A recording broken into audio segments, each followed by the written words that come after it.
ഖത്തറിലേക്ക് വീണ്ടും ഇസ്രയേലിന്റെ ആക്രമണമുണ്ടായി എന്ന വളരെ പ്രധാനപ്പെട്ട വാർത്ത വരികയാണ്. ദോഹയിൽ നിരവധി സ്ഫോടനങ്ങളും ഉണ്ടായി എന്നാണ് റിപ്പോർട്ടുകൾ.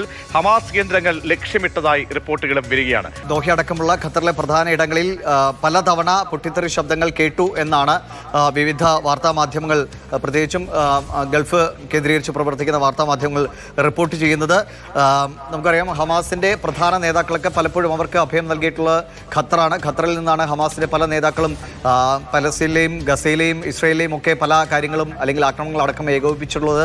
ഒക്ടോബർ 7 നടന്ന ആ ആക്രമണത്തിന് ഉത്തരവാദികളായ അല്ലെങ്കിൽ അതിന് പിന്നിൽ പ്രവർത്തിച്ചവരെ പൂർണ്ണമായും ഇല്ലാതാക്കും എന്ന ഇസ്രയേൽ നിലപാടിന്റെ തുടർച്ചയായിട്ടാണ് ഈ ഒരു ആക്രമണം എന്നാണ് വിവരം. ഇസ്രയേലിന്റെ ആഭ്യന്തര സുരക്ഷാ ഏജൻസി കൂടിയായ ഷിൻബെറ്റുമായി ചേർന്നാണ് ഇസ്രയേൽ സൈന്യവും ഷിൻബെറ്റുമായി ചേർന്നാണ് ഇങ്ങനെയൊരു ആക്രമണം നടത്തിയിരിക്കുന്നത്. ഖത്തർ ശക്തമായിട്ട് ഇസ്രയേലിന്റെ ഈ നടപടിയെ അവർ തള്ളിപ്പറയുകയാണ്. ഇപ്പോ ഖത്തറിൽ ജനജീവിതത്തെ സാരമായി ബാധിച്ചിട്ടൊന്നുമില്ല.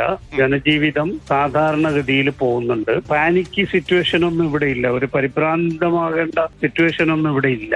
ജനജീവിതമൊക്കെ ഖത്തറിന്റെ എല്ലാ ഭാഗങ്ങളിലും സാധാരണ പോലെ പോകുന്നുണ്ട്. ഓഫീസുകളൊക്കെ വർക്ക് ചെയ്യുന്നുണ്ട്.